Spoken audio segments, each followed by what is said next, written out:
I'm Suzanne Sufferton. I am part of the documentary program here.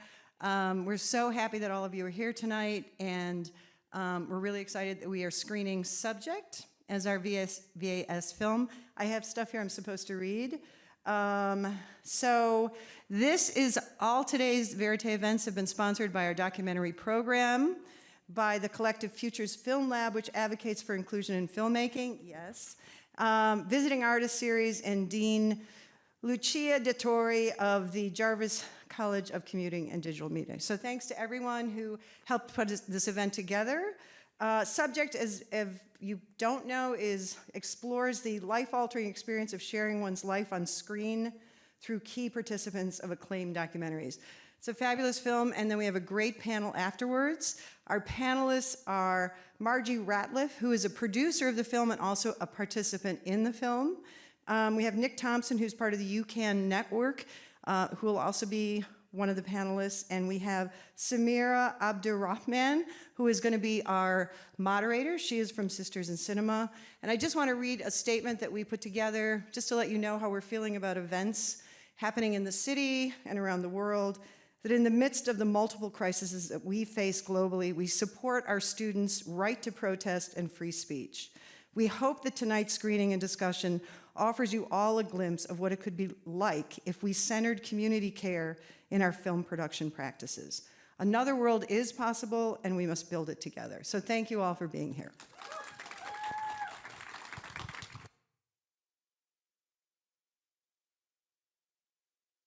Good evening, everyone. Thank you so much for watching the film with us today and for staying to have some hopefully vulnerable, honest, and engaging conversations. I think we hope to learn a lot from both of you all today. So I'm Samira Abderahman. I'm with Sisters in Cinema. And here I have Margie Ratliff. Margie Ratliff is a producer and key participant of the film Subject, where she examines her participation.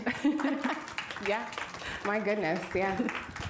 Where she examines her participation in the 2018 Netflix true crime documentary, The Staircase. She is also, worthy of applause, the managing director of the Documentary Participants Empowerment Alliance, which aims to bring mental health, legal, counseling, and mentorship resources to all those who have appeared or are considering appearing in films. Next to Margie, we have Nick Thompson, who is a software marketing executive, leader, activist, and founding board member of the UCAN Foundation. Nick is dedicated to ensuring that all reality TV cast members are afforded mental health and legal services before, during, and after filming reality shows. His podcast, Eyes Wide Open with Nick Thompson, elevates these societal issues through honest, authentic conversations with expert guests, all to ensure that we show up in the world with our eyes wide open. So please, let's give Nick one. Before we get started in this conversation, I just want to start off by asking how you both are doing, because life feels very challenging. Every day feels very challenging. And for a long time, I felt like, is it just me? Is it my bubble? Is it because I'm a new mom? Like, what's happening? And then I opened my eyes a little bit, and it's like, no, it's happening to everyone. So I just want to start off, especially following this film. How are you? Thank you for asking that. And I think that that question starts so many important, like, wonderful conversations about care. I think that question is what started Subject in the first place, was that. So I'll answer your question. I'm doing my best. Okay. That's all I can do. Every day is my best, and I sleep a lot, and it's really hard talking about my personal story. And like going through that trauma every day over and over again. But I have a lot of support and love around me, so I feel really lucky. I'm glad to hear that. Nick, how are you? That is a great question. And as soon as you asked that, I thought to myself, how many times in a day do I ask someone that, and how many times a day am I ready to hear the real answer? Yeah. So I'm doing fine. It's Friday night. I'm with a great group of people. Yes. I'm doing okay. I too am doing the best that I can, and some days are better than others. And I do a lot to keep myself busy, and sometimes that's a good thing, and other times that's to avoid how I'm really feeling. So, but I'm doing fine today. It's been a good week. I'm excited for this conversation and getting to meet everybody a little bit after. Well, thank you. Okay, so following that very basic but complex question is another basic end question. And the question is, what do you like to be called? And I'm saying that because the film was called Subject. We've used the word participant. We've heard the word contestant, competitor when we're thinking about scripted shows or documentary films. What do you like? What term do you feel the best about? Well, I'll start because we don't, at least everyone I've talked to who's been in documentaries doesn't like to be called a subject. Understandably And so, in yeah. fact, when we premiered at Tribeca in 2022, our well-meaning team, like they did not think it through, but very, very well-meaning team had shirts printed out with our poster on them. And you've all seen the poster outside. It's like this big orange poster with a circle that's a lens, and it says subject right through the middle. And we all had just met each other on Zoom, and I had met a couple of the other participants, but we all physically met each other, which was very emotional in New York for the festival. And we were all together when they handed us the shirts, and we all turned them around and we were like, I'm not wearing that. Like, that is a Target and it says subject. I am not wearing this shirt. And so we all ended up giving them away. Like, I don't think we even own them anymore. Yeah. So we don't like that term for reasons it talked about it in the film. But I love participant, but I think it's such a great, for filmmakers, starting off point to talk to the people that are interested in being in your film or you'd like to be in your film and start that conversation and say, hey, what would you like to be called? Protagonist, collaborator, lived by, what kind of credit do you want? What kind of, even if I talked to a filmmaker who was making a film with influencers, social media influencers, and they wanted to be called stars. Right? It's so cute. Okay, yeah. Like, if that's what makes you feel the most empowered. Yeah, yes. And it starts off a beautiful conversation on how are we going to collaborate together and what do you want out of this process also. Yeah. Nick, how about you? So I have a little bit of agreement there on some of that from a reality TV perspective, and I don't put this always in an introduction of myself, but I was cast on Love Is Blind season 2, and if you watched that season, you saw a lot of my story. In fact, you saw over an hour and 14 minutes of it total across all episodes. But with my work with the UCAN Foundation, which stands for Unscripted Cast Advocacy Network, I've really positioned that reality cast members are called cast members or participants because there's a stigma that you're privileged or that you're getting followed around by a camera crew doing your everyday life, and that's actually not the case. You are very much put in manufactured situations and participating in this experiment or this manufactured environment. And by calling someone a contestant or something along those lines, you're actually saying the equivalent of you're on Wheel of Fortune or The Price is Right. And that's not the case at all. And I think that part of removing that stigma around reality TV cast members is giving them that type of name that gives them quality and representation as someone who's participating in content that is creating a story and sharing their story with an audience. Yeah, and the thing about contestant is that it incites competition. And Yeah. in a show like Love Is Blind or so many different shows, it's a very vulnerable experience. And so Yeah. kind of leads into one of my next questions, which is, audiences are drawn to reality TV shows or movies based on the true stories it tells because of how it pulls on our emotions, our psyche, our belief, the projections that we carry.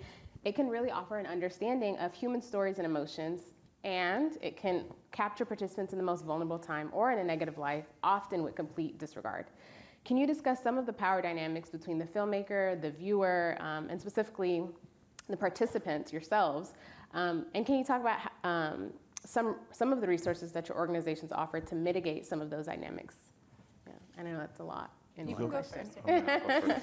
first. So there's definitely major power dynamics in reality TV.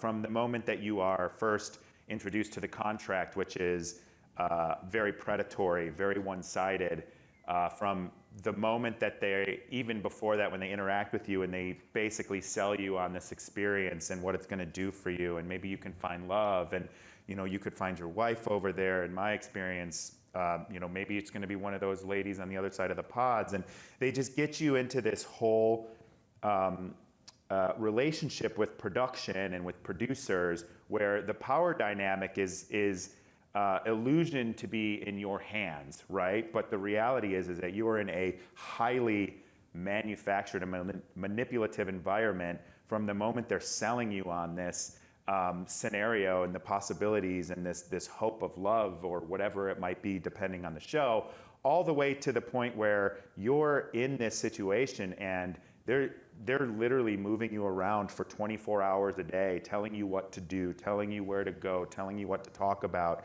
taking away all of your autonomy, and basically using you as a human prop, and then cramming you into these stories that may or may not make sense for you or may not be accurate. So that is power dynamic during production. And then those contracts have what I would argue and debate are illegal NDAs and clauses in them that prohibit you from telling the truth, prohibit you from basic labor rights, prohibit you from having any say in your story. And so at that point, the power is all in their hands, because you don't know what your edit's going to look like or what your story is going to be until you watch it with the rest of the world in real time. And then, by the way, there's contract clauses in there where they say we can defame you, we can misrepresent you, and you can't do anything. So then the show comes out and you're living it in real time. And guess what? They're still in power, because you can't go against the edit. You can't speak about production. You can't speak about your working conditions. You have to own the edit as if it's reality. And if you don't, they can sue you for up to $1 million each time that you go against it. So the power dynamic is 100% with production, with producers, and with the people that are deciding what your story is going to be and how that's going to be displayed to the public. I didn't get a bad edit. I didn't get a bad edit. But so many people do. I would say I've talked to so many that yeah. have, and the dynamic there and the control that they have over you and the power that they have to manipulate people to get basic things, to be able to talk to their kid, to be able to get a meal, to be able to stop filming after 18 hours. Your mind isn't prepared psychologically to handle the stress and the levels of manipulation that go on when you're in these situations. And they have all the power. You literally can't. And I'll say one quick story to finish this up. I had a scene in Mexico, or a time, I shouldn't even say a scene. I had a time in Mexico when I was on my honeymoon in the show, and we wanted to leave. We didn't have our passports. We didn't have our credit cards. We didn't have any form of ID, and we're in a foreign country, and they've got all of this stuff, and are telling us that they don't want us to leave and that we can't leave. So what am I gonna do? Run out into Mexico, run out into Cancun, and beg someone to help me? Do what exactly? It's a crazy scenario, the amount of control that they have over you from the first time they really interact with you all the way through telling your story the way they want to tell it without any input or your ability to speak your truth. And that particular story is terrifying, because this is supposed to be the most romantic, blissful time, and you're essentially kidnapped and forced to stay, and with no option to leave. So The way I joke about it, because it is this crazy, is, and this is, I don't know if anyone here likes horror films, but I'm a big fan.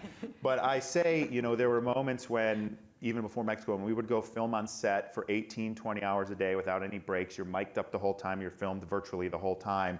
And then you're put in a bus and you're taken back to a hotel room that you don't have a key to, and you're not allowed to leave, and you don't have a phone, and you don't have the internet, and you've got basic TV if you're lucky.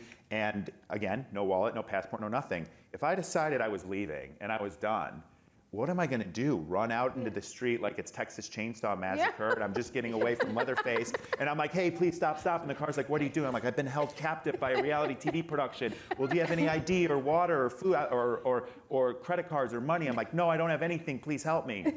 Yeah. They're going to think you're crazy. Yeah. But this is the realistic situation that you're in so many of these environments. Jeez, oh my goodness.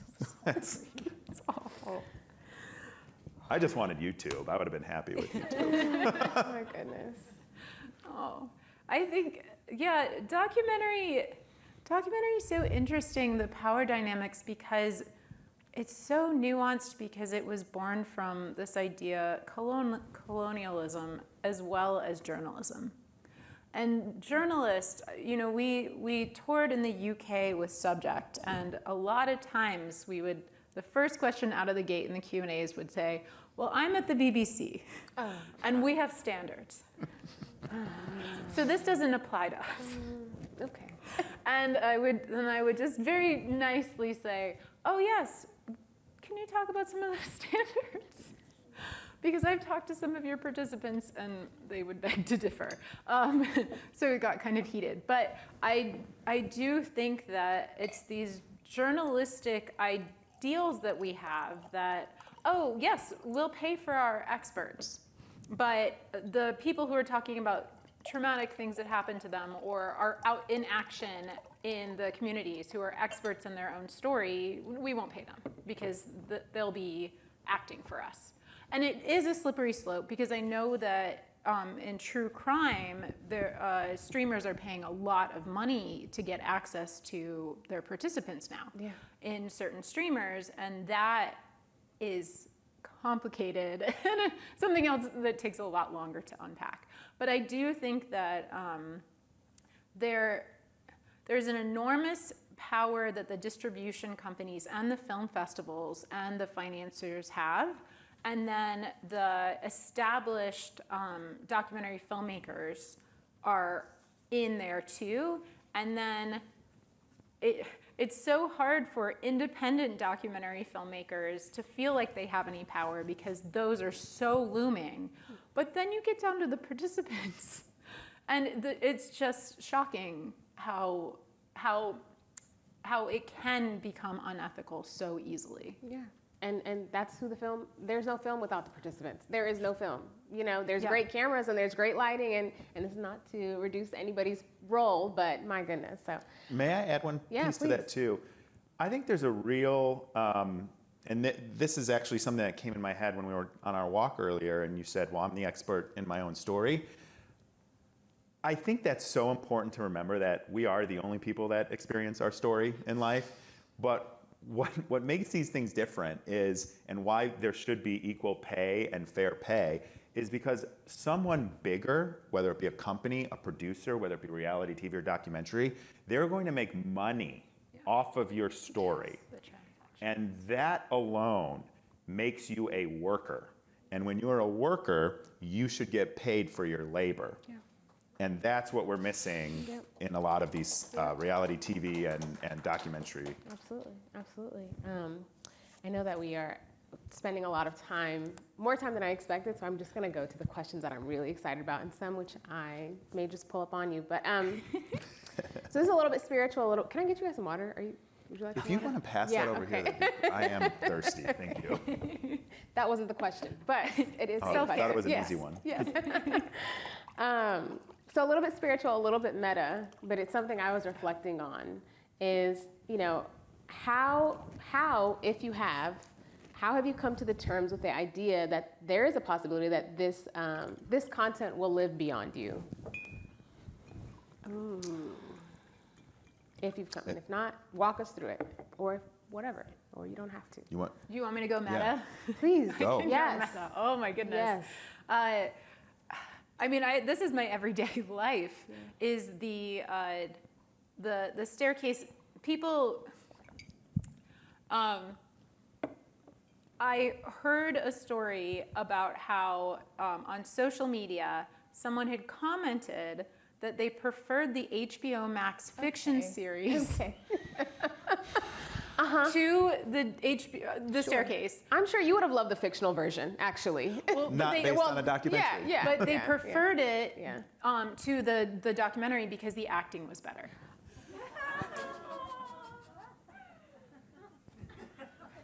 That's just not a serious person. What do you do with that? That's my life. That's my meta life. Is another sweet story is that Jennifer Teixeira, she, at the time, her little girl was 2 years old, and we were in Copenhagen screening Subject, and we watched just the beginning of it to make sure the audio levels were good, and her 2-year-old was there, and her name is Marin, and I'm Margie, so we're Mar together. And Marin had a total meltdown, because when the film started, we were like, okay, let's go out. She was like, my Marmar, my Marmar. And she couldn't let go, even though I was standing in person right there.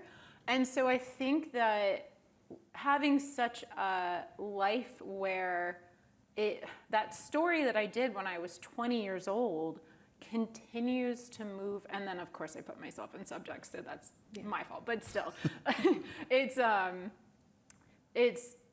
like continuing to morph in its own way, and I'm just afraid that AI will then again rehash it in the future without our consent, and there'll be like a Staircase 2 documentary or something like that and just from the footage. Right. And that's going to be that Reddit person's favorite of the 3. Yeah. The acting was so good. Yeah. So this is this question's really personal to me because Love Is Blind is the biggest reality show in the world, not in the U.S., in the world. And there's 2 seasons coming out a year at this point. And the experience was very upsetting. It's very difficult to think about. And with my work with the UCAN Foundation, talk to other people who have had bad experiences in several different types of reality shows, including competition shows, which are a whole different beast in their own. And the thing that's very hard is when you have a show that's so popular and you have new seasons coming out every week, or 2 every year. People go back and they watch the old seasons. So it's always a DMs, comments, seeing yourself in the media, who's still together, who's not. And it's just this constant reminder. And now it's to the point where when it comes out, like I just stay off of Netflix for a month. I just mute all of the news sites like People, Entertainment, just because I see stories about myself. I see things I've said, God knows when, out of context. I get reminders of who's together, who's not together. And though people saw it on TV, like it was real love and a real marriage to me that didn't work out. And so it's just hard because it does live on the screen. It lives on Netflix. It's going to be there forever. But then there's also that social media element to it. There's the fact that every time a new season comes out, I get media interview requests, and I've got to decide, what's the cost benefit of all of these things. And so it just kind of keeps you in this place mentally, or at least me in this place mentally, where I'm wondering, like, am I ever going to not be a part of this? Because I don't define myself by this, even though the people that watched it define me by what they saw and define me about what I'm doing after. But that's just such a small piece of who I am and as a human and what I do in my life and the things that I care about. So it's just this weird thing that I haven't even figured out how to navigate yet. And I know that it's also very similar for so many other people on other shows. And there's like universes on some of these shows. There's like 6 or 7 different 90 Day Fiancé spinoffs now. And so it's just these shows are growing. The universes are growing. And when there's that constant reminder, it's hard to kind of heal and grow from it, right? And if you think about a breakup, and then I'll stop and give it back to you. If you think about a breakup, what do? If you're having a healthy breakup, you cut that person off, and maybe you reconnect and become friends later down the line, but you don't get them and your relationship thrown in your face every 6 months when you're trying to get over it and move on from it. Oh my goodness.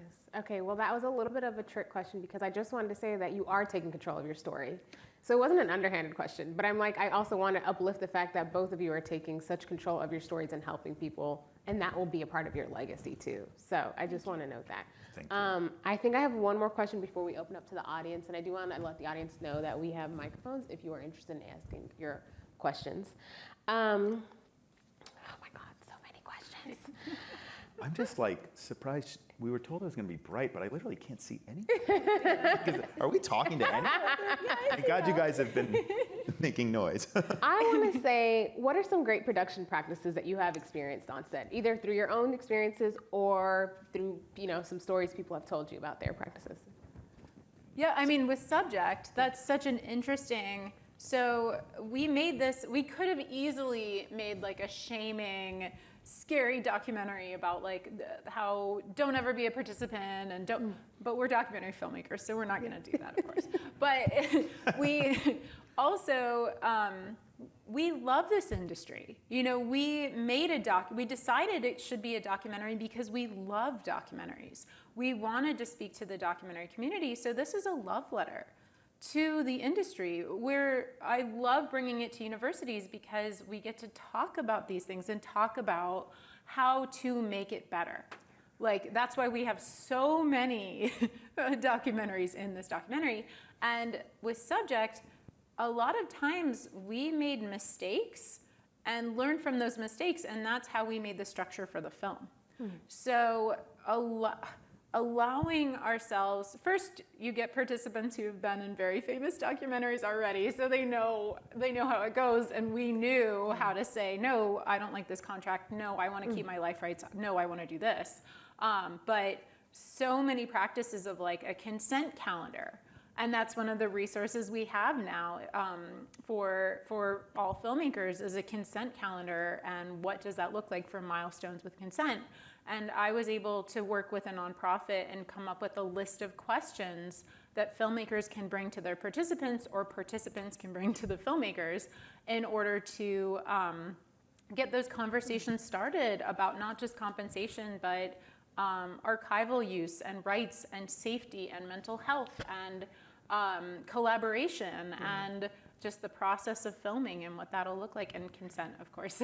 So I'm hoping that we can just continue to build more resources, make it for the next generation of even fiction filmmakers who are doing things based on real life. I love video games. Video game designers that are working with mental health, anything like that, that they have resources. Absolutely. And Nick, how about you? So I didn't have very many good experiences, but Have you heard of any? but I hope to someday have a similar experience where I get to participate, produce, or something in an more ethical reality TV production. But there was one thing. So there's Love Is Blind, and then there's a follow-up show called After the Altar, which is where they catch up with you about a year later. And my ex-wife and I actually got to help plan the big event that was going to be focused on, which was going to be an 80s costume party, bringing all the cast back together again. And they actually asked us, what do you guys think we should do? You're kind of the glue that holds everyone together. And so we came up with the 80s party, and had a lot of say in that and what we did and didn't do. But when I look back on that, a lot of that is because you have a platform. People are paying attention to you at this point. Yeah. So all of a sudden, we're allowed to have our phones. We're allowed to have our wallets. We're allowed to participate in planning some of the festivities. And so there was a little more involvement there. And I wish that it was like that the whole time, because I felt like we got to tell a little bit more about what our day-to-day life and our story was in that instance than in the initial, and then all of that from the first experience. Okay, yeah. It's like, it goes back to power dynamics. It goes back to we're going to let you, because now you have more to give to us, actually. So I'm so sorry. But okay, I cannot see, but is anyone at the mic? Okay, there we go. There's a light. Okay. We are now opening it up to the audience for any questions. And there is a mic here. Don't be shy. Welcome. Hi. Hello. You guys have been great. Yes. Thank you so much for coming in and having this dialogue. It's truly been wonderful. I was curious if you met someone that was offered the chance to participate in a documentary, what would be your recommendation of things that they should communicate with the producer beforehand? Oh, yes. I mean, so I'm hoping that you all will be able to get through your professors the question list, but I think that the number one thing is making sure that participants and filmmakers build trust. Like Dr. Cam this morning was talking about, bringing yourself as a filmmaker to them and knowing where you come from and your story and why you want to make this film before you can, and orienting yourself before you can even go to a participant and understand and then be able to listen to what their hopes and dreams. But I think it's a beautiful opportunity to even talk to them about the hopes and dreams for the Impact campaign, what the release is going to look like, where distribution could go, because not only if they have social media influence, that's just a small part of it, but if they're an activist in their community, they're going to have a built-in audience. It's just those documentary filmmaking thoughts that you can be having is not how do I use and extract from my participants, but how do we collaborate together to make the biggest impact for the story that we both care about? Thank you so much.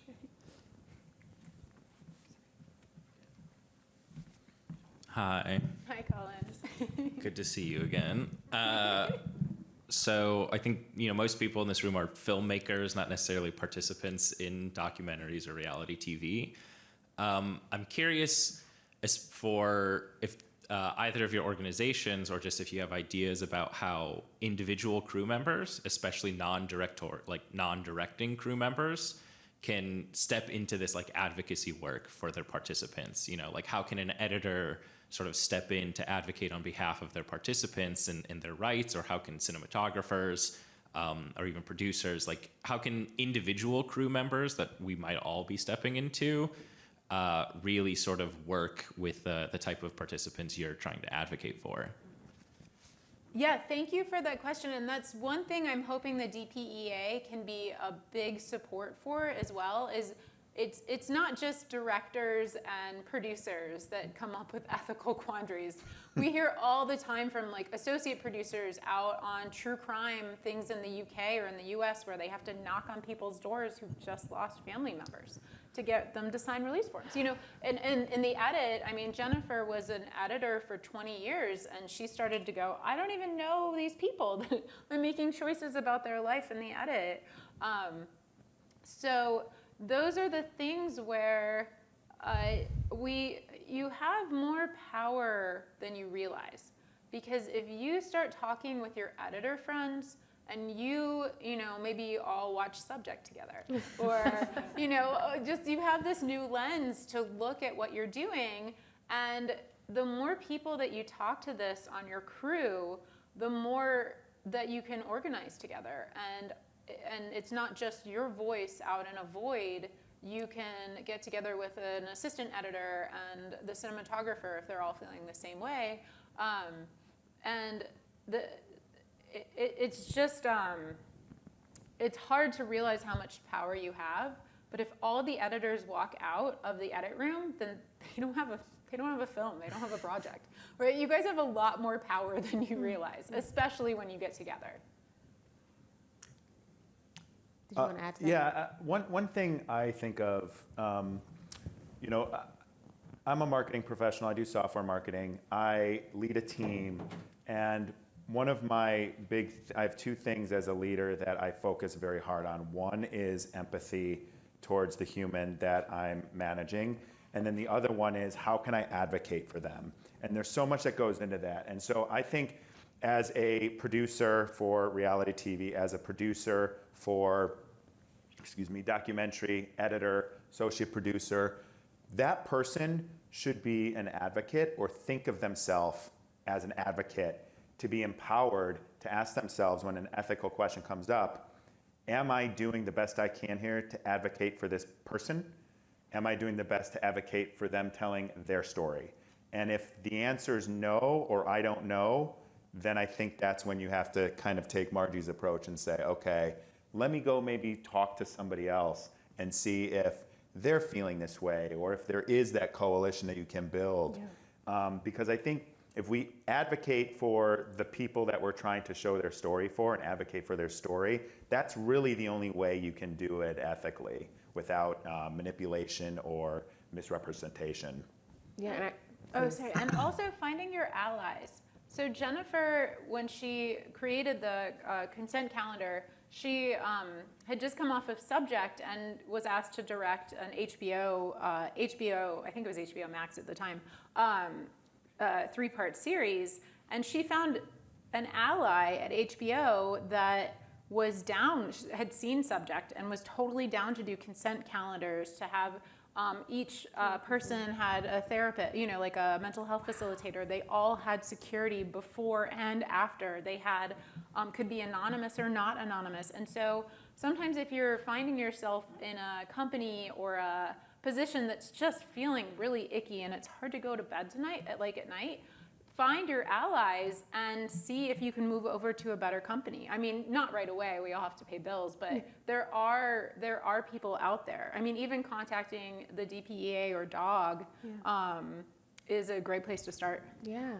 And Nick, I do like that you brought up the workplace, because I do think that this conversation about community care transcends every single environment that we are in. And it's, we can learn so much. But pass it over. Hi. Thank you so much. That remind me one particular film director.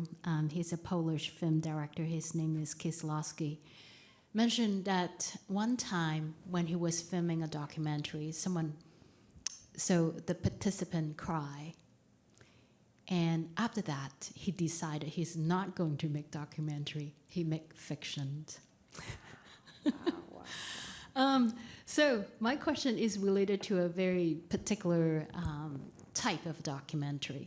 So, I mean, this is academia, and then sometime, academic, in that case, the documentary budget is not big, right? We talk about ideally it could have the funding for the therapy session for both sides, which is fantastic. I mean, this is a great approach. The previous work that I made, actually, I trying to have no contract with the participant. I basically just mentioned anytime if you don't want these things to exist, can take it out, right? So I want to talk a little bit about the power dynamic here. I also seen some other small budget documentary filmmakers. They create this kind of collective with the participant. So it means that the producer or the entire group and also the participant, they become a collective, and they create the film together. They edit the film together. They produce the film together. So my question is all this is great ideas and fantastic approach, and I wonder, have you heard about this kind of collective approach, and what do you think about it? Do you think that it might work? I have never tried it, but I would love to. Yes, thank you, and especially in academia as well, your resources are different. So you don't have HBO Max money or HBO money, right? Yeah. I'm sure everybody's nodding their head. But you do have, certain departments for mental health or for public health or for legal. Law schools, things like that. And so working with your professors or the administration in order to get those resources flowing both ways, that could be something that students, and faculty work on. But also the collaboration part, that's where I'm starting to see these really beautiful documentaries come through the film festivals. There's a great documentary called Twice Colonized, and the opening credit is lived by, and the participant's name, and you can tell that she's an activist and a lawyer, and she had a lot of control. Also, she had a lot of power in telling her own story, and you can tell that just from watching the film and hearing the Q&As where they're both there, that they went into this with a partnership. And I think it's those kinds of reflections that you can do if you're following the Documentary Accountability Working Group's framework for ethical documentary filmmaking, which I highly recommend. That reflection stage, you can really think about who are the partners that I can work with? Who can I collaborate with? Maybe even if I'm not part of this community, But I have so much respect for them. Who can I collaborate with and give some of my power over to them so we can do this together? Well, thank you. I think I have one final question before we close out, and definitely want to make sure you guys get an opportunity to speak about your organization. So I just want to frame it in this kind of way. If your respective organizations had existed before you participated in, well, the staircase and Love is Blind, how would your specific participation and possible outcomes have been different? If you could provide yourself to you. I probably wouldn't have done it. Stop, no, go back. No, I'm kidding, kind of. So I think one of the first red flags to me, and if I'm being honest, it took me a long time to process everything and decide to start the UCAN Foundation, because when you're in it and you're filming, then you're married and it's been 7 weeks since you met the person, and then you've got to integrate your lives, and then you've got 8 months until the show comes out. So as you're just kind of trying to integrate your lives, then you've got the whole world watching you, and it's just this pressure cooker after pressure cooker after pressure cooker. And I felt like I had, as someone who's been in a lot of therapy and did a lot of growing up in my 20s and early 30s, I had really left behind the victim mentality and decided I'm taking control of my life.